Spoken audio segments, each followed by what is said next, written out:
İlk oturumumuzda Kuşak ve Yol Girişimi'nin genel çerçevesi tartışılacak.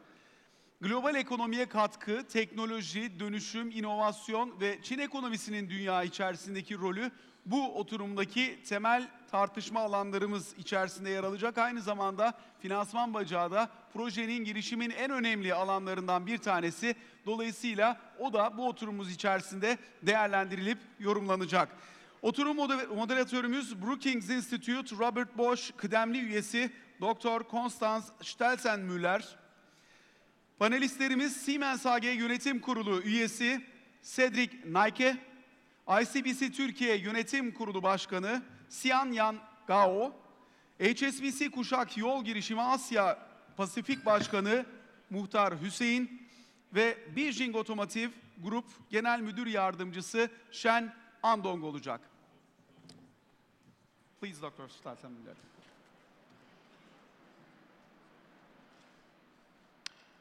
All right, thank you very much.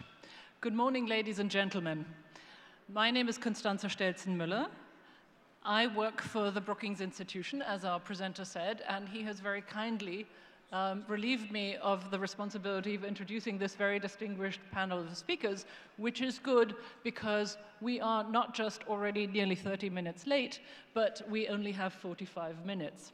So I am going to be very strict, but then you expect that anyway because I'm German. Now, the way I want to do this is, as I said, we've got 45 minutes for 4 speakers who will be speaking and translated in 3 languages. I've also asked them not to do opening statements, but that doesn't mean that they can't use their opening statements to answer my first question to them. That's the usual practice. But do the math. If we want to let the audience ask some questions at the end, that's about 8 minutes for each of you. So I'm going to be strict. And I will, although you have received some opening questions from the organizers, I will also take the liberty of asking follow-on questions if I think something has remained unclear. And we will cut off to the audience, giving them about 10 minutes just before we end. Let me perhaps briefly amplify some of the points that were made this morning. You had Mr. Chakrabarty from the EBRD talking very carefully about standard setting, rule of law, and regulatory frameworks. You had the Treasury Minister, Mr. Al-Bayrak, talking about geopolitical risk, about market risk, about deglobalization, but painting a quite positive picture of conditions nonetheless. Now, I personally, as a foreign and security policy expert, appreciate that multinational corporations and initiatives like the Belt and Road Initiative attempt to preserve globalization, which I think is getting a bad rap these days and has actually produced a great deal of prosperity for many, many people around the globe. That said, as a foreign and policy security expert, I will also say, and as somebody living in Washington for the last 4 years, that I have not seen a phase of geopolitics that I consider to be more risky, or quite frankly, to be more terrifying, because of the accumulation of risks, social, economic, political, and security around the globe, and because of the accumulated risk of accidental escalation and the concatenation of all these factors. So I ask you all to bear this firmly in mind as we speak. And I'm going to start with Mr. Nayke. Mr. Nayke, you as the top Siemens man in this initiative, can you perhaps tell us a little bit about the roles of multinational corporations in the Belt and Road Initiative? Tell us what the opportunities for a large company like you look like, and what has been your experience of working with the Chinese in this field? Thank you. Thank you, and you made an opening statement that you're German. I'm only half German, so I'm going to try to be on time. I'm half French, so that's going to be a challenge for me. But before I start, I actually want to say to the dear guests, friends, and partners here in the room that these are, of course, you said scary time, but they're also times of opportunity if we do the right thing. And your question was, what does the Belt and Road Initiative mean for Siemens, for multinational? I will start with us and then start to sort of extend. I think that in the times where more and more protectionism is coming, an initiative like Belt and Road is actually good. It builds bridges. It tries to build infrastructure in places which didn't have access to infrastructure, which didn't have access to funding. So as such, fundamentally, we as Siemens have supported from the beginning the Belt and Road Initiative. So let me make it a very clear statement. What's also important to understand is we're here in Turkey. So it's interesting, we're talking about the Belt and Road Initiative here in Turkey, but we also, what does it mean for Turkey? Because we've been working in Turkey now for, I think, 162 years. We've been same time in China. And also Turkey has a lot of EPCs, contractors which go out in the world and actually build with Siemens technology together a lot of capabilities. So what does it mean? I think that the Belt and Road Initiative is a great opportunity for us because it links really sort of the East and the West. It builds an infrastructure to be able, or it invests in infrastructure, and it gives ability for us to participate in it. And now comes to your second question, what does it mean for multinational? We have 32,000 employees in China. We have, I think, 3,000 employees in Turkey. Siemens, being German, is also a Chinese company, is also a Turkish company. And this means that we've been, with a lot of our Chinese partner, going into areas to be able to develop it. So what we're looking for as a multinational is to create in this environment what we call a triple win. It needs to be a win for China, it needs to be a win for the country we're investing in, and it needs to be open for having a win for a company like Siemens, a Turkish EPC or somebody else, or local capabilities to also participate. And our experience so far has been good. So if you ask the question, we've worked with Chinese EPCs for the last 5 years, and we have accelerated with the Belt and Road Initiative to build also projects. One of our biggest projects is actually in Turkey, in Kazan, a big ash factory, which we built with Turkish contractors, Chinese EPCs, and Siemens technology, and brought capabilities into Turkey using the Belt and Road Initiative. So going back to your original question, I think that Belt and Road is one of the most ambitious infrastructure projects we have seen for a long, long time. We like it. It needs to be something which is open, what we call a triple win. It needs to be open for the country the Belt and Road invests in, China, and also multinationals like Siemens. Our experience has been so far very good, but we want to continue to see what can we do in the future also and make sure that the playing field is a level playing field. And as long as this is the case, it's actually what we want to support. It seems to me you've hinted at an important point here, which is the level playing field. And of course, Siemens is an extremely large multinational. Yeah. For smaller companies, that might be a little more difficult to ask for a level playing field. But even for a large company like Siemens, do you have concerns about standard setting, or shall we say standard setting and regulatory competition? So we're trying to work very closely, both what we call a push and pull. We're trying to work in China to make this as transparent as possible, and we're trying to work with a country which we're working in, like Turkey, to also have this transparency, because we see it as absolutely critical in terms of which workforce are you employing? Are you employing German workforce, Chinese workforce, or local workforce? Do you create new jobs? Do you create capabilities? That transparency. The other one is financial transparency. To make this project bankable, it needs to have sort of this access. Belt and Road is so big is that what we can do is to go and show on how it needs to be done, offer ourselves with our standards to be able to do it, and actually invite everybody to participate and do this, instead of sort of criticizing, participating, and influencing. All right, I'm sure that's much appreciated by your partners. I am going to move on to and I'm going to apologize for any mispronunciation of Chinese names, Xiangjiang Gao, and I'm going to call you Mr. Gao now, because that sounds as though I might possibly get it right. Can you tell us a little bit, as the president of the board of ICBC Turkey, can you tell us a little bit more about the objectives and the instruments and the resources of the BRI with regard to Turkey? Okay, it's my pleasure. And dear Embassy from China to Turkey, Mr. Yu, and dear guests, it's my pleasure to attend this BRI forum. And thanks for host and give me a chance to brief something important from China to the BRICA and Turkey. I want to give some positive and friend message to us. I prepared a lot. You just ask the detailed question.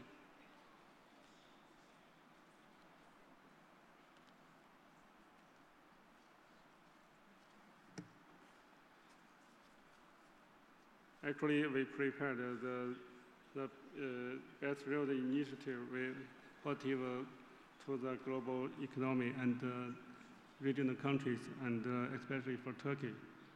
So as the financial objective instruments and the resource Belt Road Initiative regarding Turkey. First of all, located at the epicenter of Silk Road, Turkey has a strategic position that is crucial for the realization of BRI target. Since the initiative is proposed, China is committed to maximizing win-win cooperation by pushing forward the Belt Road Initiative and seeking the optimal combination of the initiative with the development strategies of other Belt Road countries, which in Turkey it is called the Middle Corridor Initiative. Turkey has already become one of the most important countries of the initiative. Let's take a look at the attractive mega projects a moment ago, many speakers mentioned, which shows Turkey's potential in the key position of Belt Road. It also reflects that to provide the necessary financial support to the project is undoubtedly reasonable. And after the start of BRI, we have observed an increase in interest from Chinese investors in Turkey. In 2014,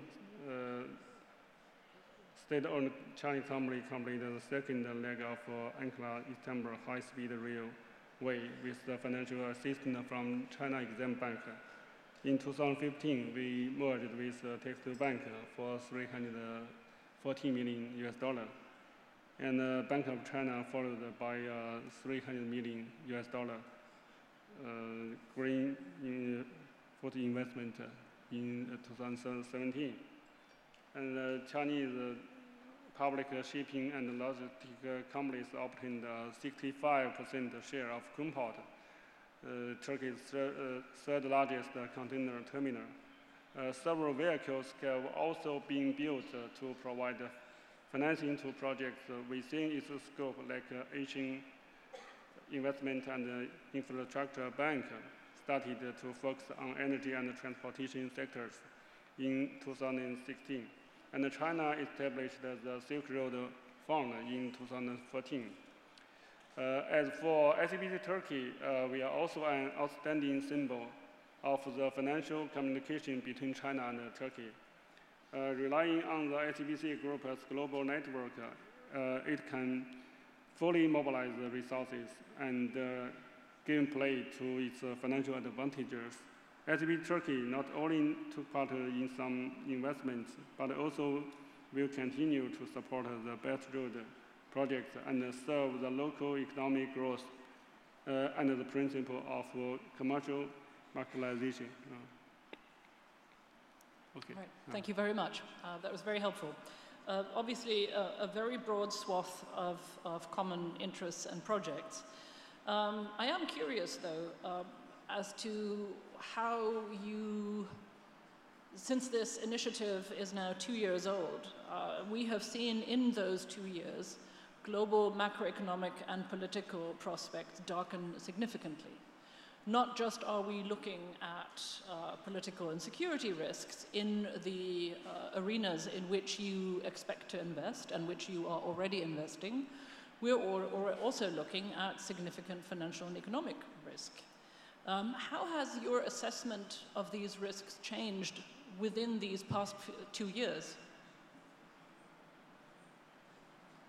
I totally agree. A moment ago, our Minister, Mr. Abraka, told us it's a temporary, short-term impulse, and everything will be back to normal. Well, as we say in my country, your words and God's ear. I can only hope that the things I'm looking at are just a temporary impasse. That would be wonderful.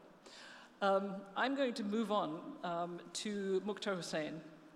Mr. Hussain, I'd love to hear your side of this story. You're, as our presenter said, the Group General Manager and the head of the Belt and Road Initiative for the Asia Pacific at HSBC. You've got significant international experience. Can you perhaps start off where we left off just now and give me your sense of how the environment has changed and what that means for this, for what we all would agree is a very important and potentially very productive initiative?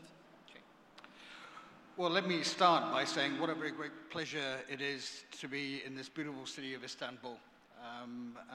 And I think the points that you've just raised, obviously require some fairly deep thought. And perhaps there are two perspectives around this.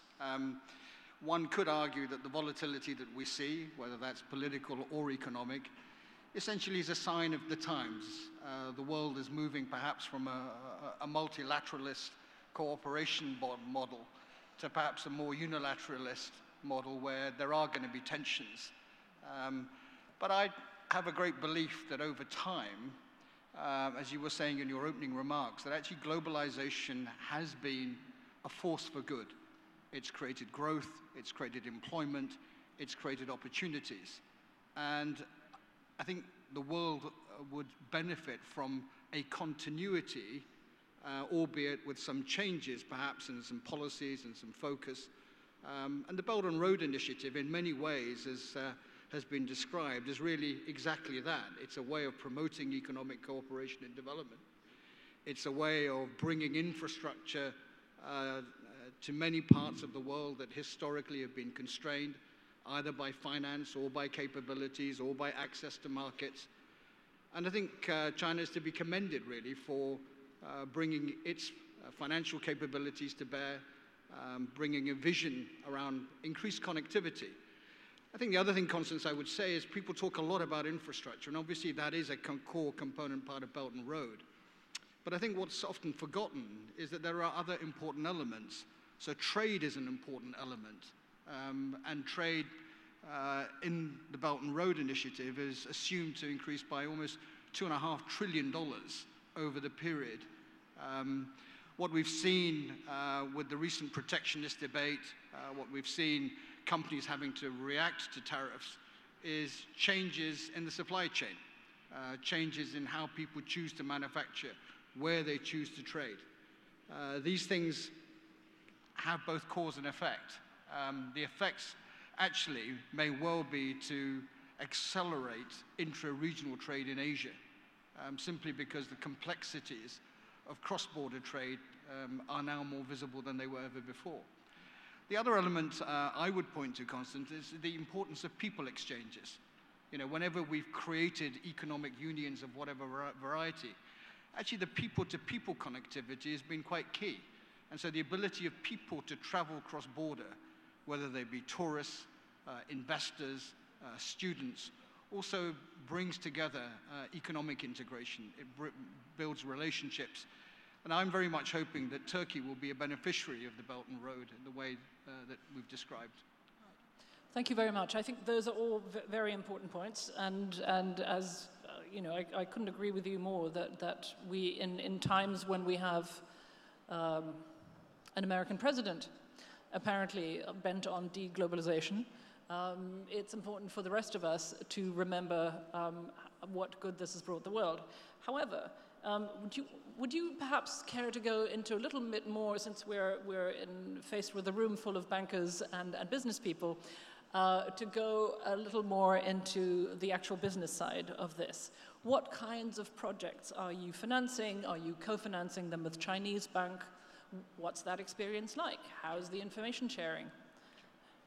So look, the scope of the Belt and Road opportunities is quite wide in terms of infrastructure. If you look at it in a volume basis, probably the largest two sectors that have attracted the greatest level of interest have been in energy and in transport.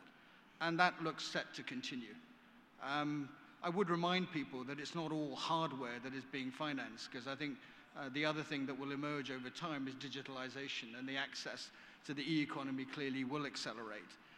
In terms of the cooperation between banks, I think it's quite clear that the Belt and Road Initiative has been led rightly by the Chinese state-owned institutions, so the policy banks, obviously the ICBCs, the commercial banks have all had a very important role to play. But I think from HSBC's experience, what is clear is that there is an opportunity to participate in co-lending, participate in syndication, participate in distribution. And where I think the banks have found a role to play with each other is that Chinese banks obviously understand the environment in China extremely well. Their relationships with the SOEs, the POEs are very well established. International banks have the benefit of long-dated presence in many of the destination territories. They bring knowledge, they bring experience, and they bring those execution capabilities together. So, the Belt and Road actually provides for a very significant opportunity to cooperate. One proviso to that is what we choose to cooperate on must be commercially viable. It has to be fundamentally feasible. Banks, transactions have to be bankable. So they have to have structure, they have to have pricing, they have to have a certain level of transparency, which then brings private capital to bear. And we think that that's quite an important element of the future success of Belt and Road. I would think it would be, yes, please. And in fact, thank you very much for doing that. I want to encourage all of you to respond to each other. So if you would like to do this, just give me a hand and go for it.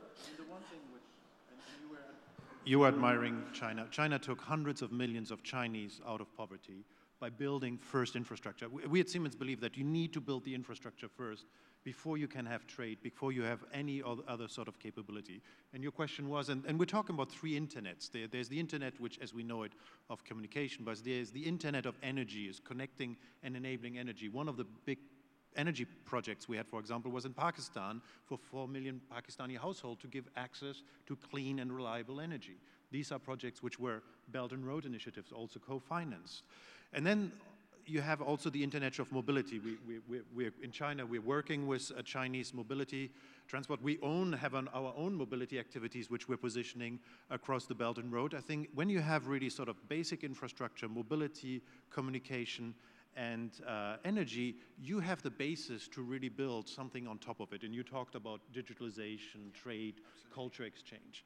And that's the important part. The bankable part is very important, but I think the Belt and Road Initiative goes into areas where others have been a bit more careful by building an infrastructure which hasn't existed before. And once you build the infrastructure, as long as it makes sense, you will have an activity increase, which we are actually supporting. So back to your question, I think infrastructure is absolutely crucial, and it is around communication, energy, and transport. But on top of it, there's so much more you can actually develop. And I mean, look at when you go to Turkey, the tunnel which has been built, before I needed 2 hours to go downtown, now I have 45 minutes. That's a huge increase of attractiveness. And we need more of those sort of infrastructure projects across the world also. All right. Well, thank you for your optimism. I do have a couple of questions about that, but I want to move on to our fourth speaker, Mr. Shen Andong, who is to remind us all, the Deputy General Manager of the Beijing Automotive Group, a very large group that makes cars and machines. Thank you very much for joining us here this morning.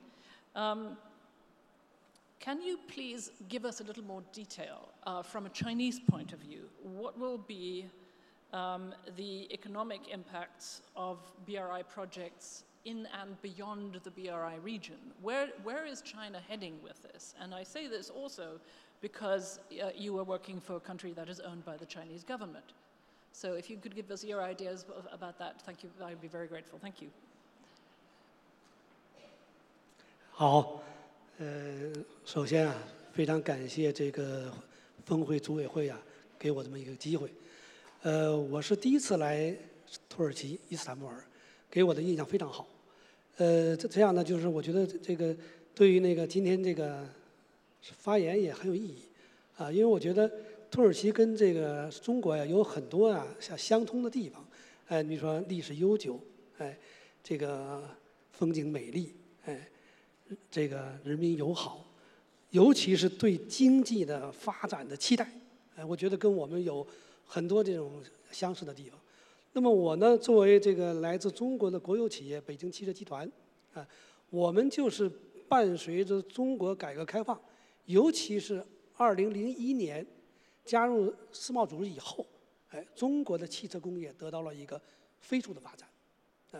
我们原来从一个相对比较小的企业，那么经过这几年，通过跟这些全球的一些大公司，包括像我们跟德国的戴姆勒，也包括跟西门子公司，我们都有很好的合作，所以我们现在呢，应该说是我们在中国的汽车集团里，我们排在前5名，今年呢预计的产量是260万辆，营业收入是超过5000亿。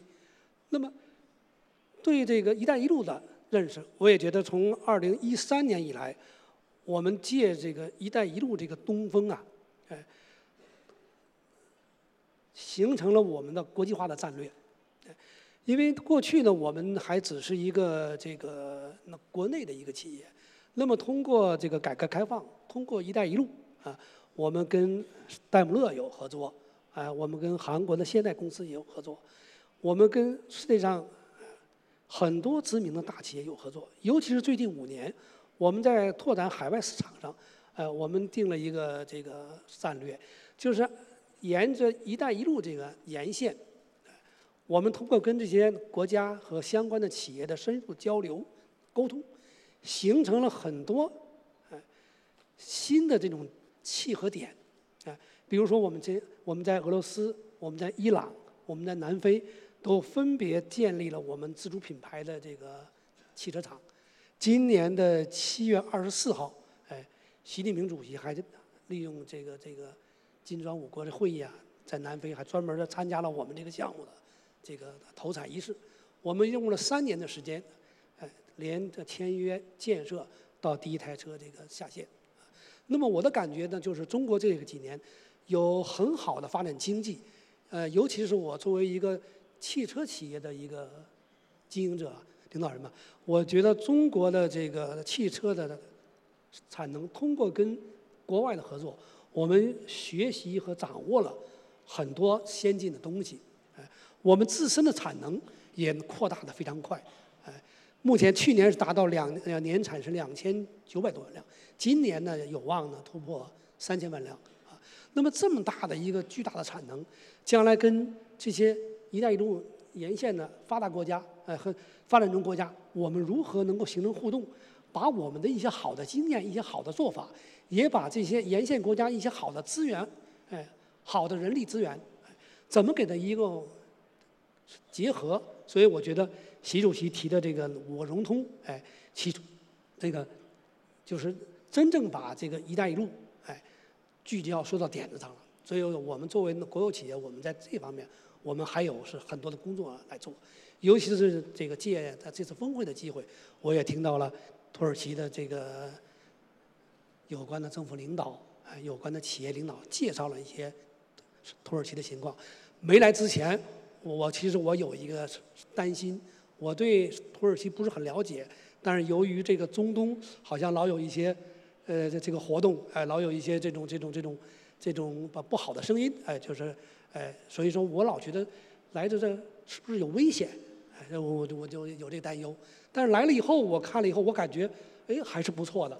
这个环境对这个我们将来要是有可能作为投资商来到土耳其来合作，我觉得起码从我的角度，我有一些新的认识，我有一些新的变化，我也会把这里呢我听到的一些好的信息，回去以后及时跟我的团队进行沟通，今后在土耳其寻找一些好的企业，好的项目，我们要做深入的市场调研，然后我们要有进一步的深入的合作，我就先说到这儿。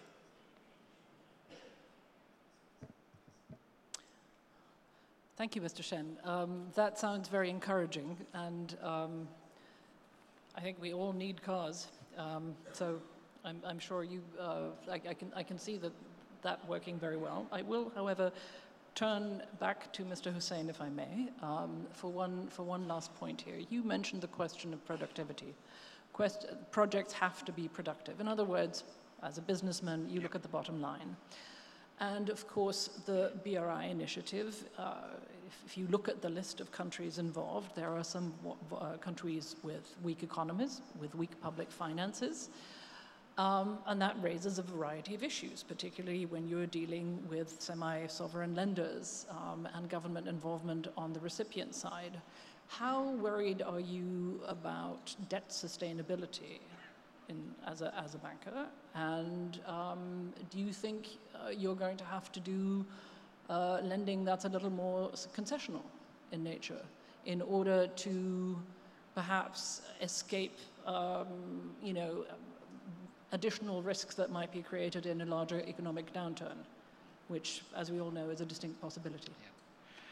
So look, I would observe that you need to be very careful in drawing segregations between those who are concessional in their orientation and their mandate allows them to lend on a concessional long-term basis, because in the main they are policy institutions or they're multilateral institutions. And really it's those institutions that we need to have in the equation if there are weaker sovereign credits involved. I think the commercial institutions have actually a fundamental need to ensure project viability because they can only be paid from the cash flows that those particular projects generate. And it's always been good banking practice never to lend against the security, but to lend actually against the cash flows that are generated from whatever transaction. Idea, yes. So I think that what happens is, in a world where clearly there are stresses and strains around debt sustainability, I think the first lesson to learn is responsibility. So responsibility, one, by the host countries in determining which transactions that they undertake, and actually understanding which transactions have a longer tenor of viability and perhaps need to be financed outside of the commercial market. And so that becomes concessional finance.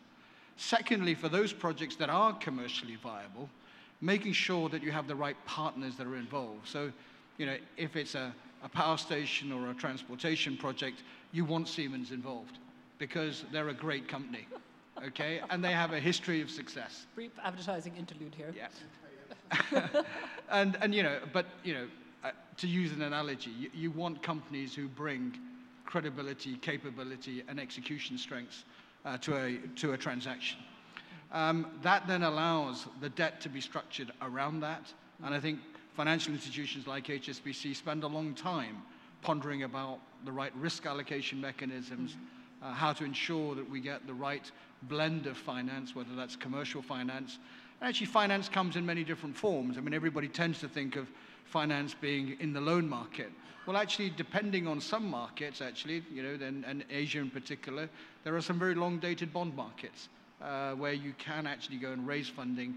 Raising funding in local currency can bring in a variety of players. So I think to come back to your question, I think there's a fundamental role around responsibility. I think the second aspect is to make sure that you're looking at the dynamics of the project, the counterparties that are involved, what risks they can take. And thirdly, and most importantly, I think everybody, whether it's the sponsors or whether it's the financiers or whether it's the community, actually needs a successful transaction. The last thing that you want is something that hasn't gone well because it kind of creates the wrong precedent and it creates enormous caution and concern. So I think commercial banks have to be quite careful. As you know, the accounting rules around how we account for exposures are quite strict, quite clear, and therefore we have to be quite deliberate around where we choose to allocate risk exposure to. Thank you very much. I want to return to Mr. Gao. I think it's important for our Turkish audience in particular to get a larger sense of the Chinese purposes in this initiative, what it means for the Turkish economy and Turkish corporations. So perhaps you could give us a little more of a sense of what Chinese state-owned banks like yours will play in funding BRI infrastructure projects. So actually, ICB Turkey started operating May 2015. Before we are local private bank. After acquisition, we transformed the bank to a modern international bank. And a very, very big bank. Yes, now we focus on enlarge the business scope to larger groups, larger projects, and large banks. And before, we just focus on commercial and SME business. Now we support more cornerstone groups of Turkey. And we try to be a stabilizer of the financial market and the economy. We just a moment ago I mentioned ICBC came to Turkey market is focused on long-term strategy. And we are local bank, we are regional bank, we are bridge of Europe to Asia. So I just mentioned a moment ago, Turkish situation, especially forex fluctuation, is a short-term problem. We are focused on long-term and mid-term strategy. And we make decision with commercial marketization principle. Okay.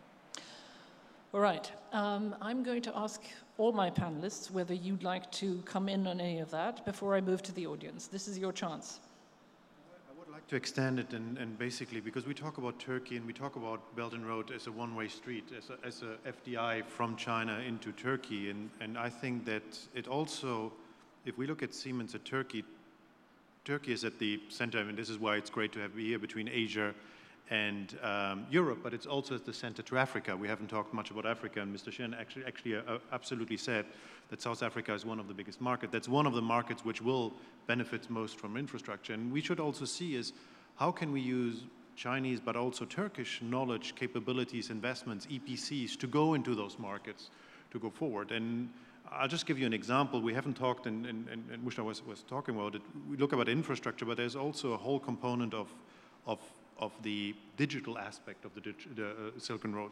In order to make infrastructure bankable, I'll give you an example, you will also need capabilities, technical capabilities to do it. When you build an energy grid, one of the ways of making it bankable was to basically says, we will use smart meters to reduce non-technical loss. Increasing by 20% basically the revenue of the energy provider to be able to reinvest. This is technology you can define. Now the good news is a lot of those software we also have in Turkey. So we have 600 software developers in Turkey which builds for the Belt and Road capabilities, and we want to expand it. Hüseyin Gelis is our general manager of Turkey, and he's convincing me every day that these are fantastic software engineers, and I can only say yes.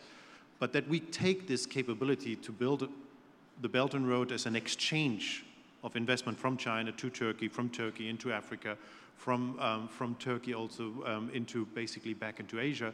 And that's sort of this you were talking about the world sort of closing off.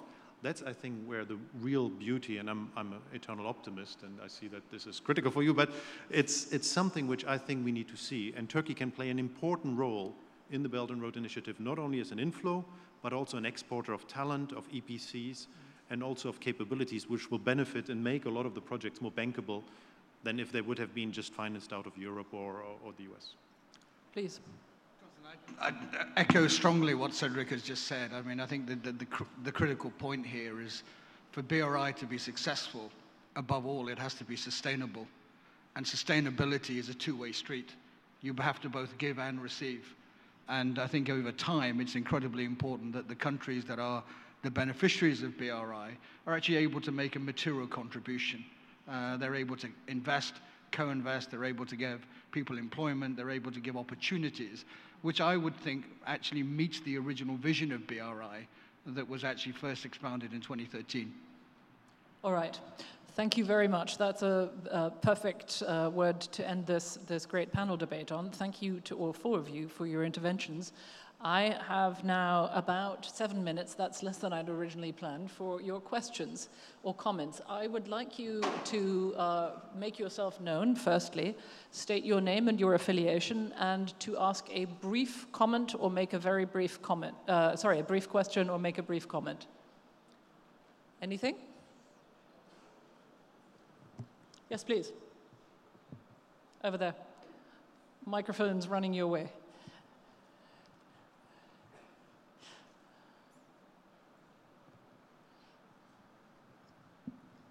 Onur İnci from Onur Law Office. I would like to ask my question to Mr. Shen. Actually, I can ask in Chinese, if it's okay for translation. 想象，这一年内，人民币对土耳其里拉的比率变化差不多35%左右。您如何看待这变化会影响中国对土耳其的投资？谢谢。这个问题啊，我觉得还是有点抱歉，因为我对这个金融这个确实还是说不太准，但是从我的感觉呢，就是说，作为一个从企业的这个企业家的这个角度看，我觉得金融是一个这种多元化、多方面的一个原因啊。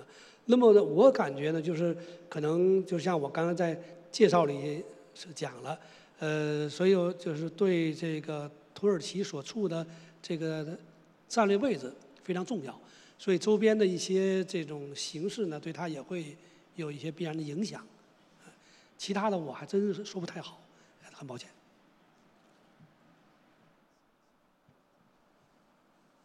Thank you. All right, any more questions? This is your chance. Nothing? Oh, there you go. Please, can you hand the microphone to the gentleman here? Hello, this is Göktuğ Kara.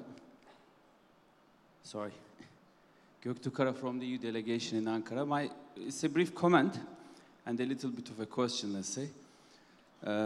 TÜSİAD this morning brought the idea of a monitoring framework per country for the Belt and Road Initiative, which sounds like a very good idea in my opinion, but how is it going in your quarters? This is something I would like to explore more. Because, I mean, I totally agree with Muhtar Bey.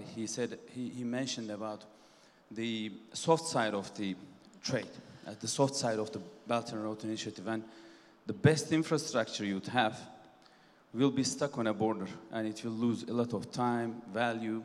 So what are we considering when we are talking about this? And this kind of a monitoring framework, I think, could also look into these leftover areas, because I think to invest in a nice infrastructure is always good.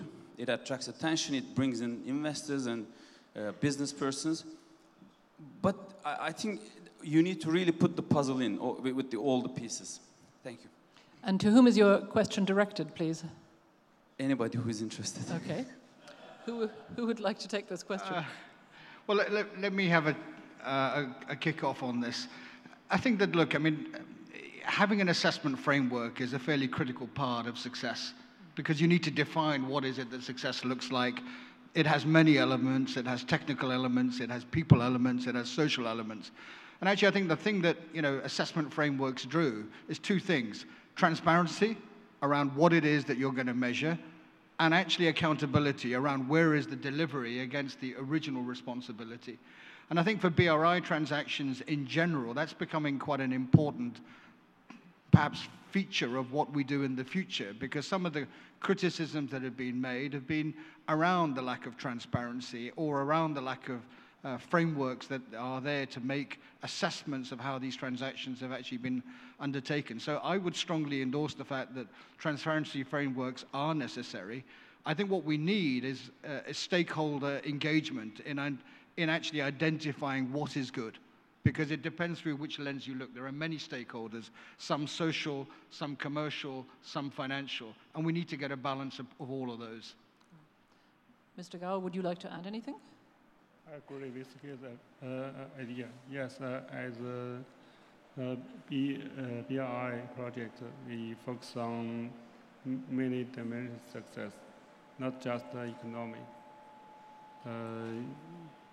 But for the people, but for the society, but for the economy, and balance short-term and long-term. Okay, thank you very much. Any more questions? I don't see any. I'm going to say going, gone. And I will thank you all for participating in this excellent panel, for being at times very frank, at times speaking between the lines. But I think to those of us who listened between the lines, we heard you loud and clear. I think this was an important conversation to have, and I hope that it has been both informative, useful, and even entertaining scene setter for you as this important conference continues. Thank you very much to the organizers and the speakers, and thank you for inviting me to moderate.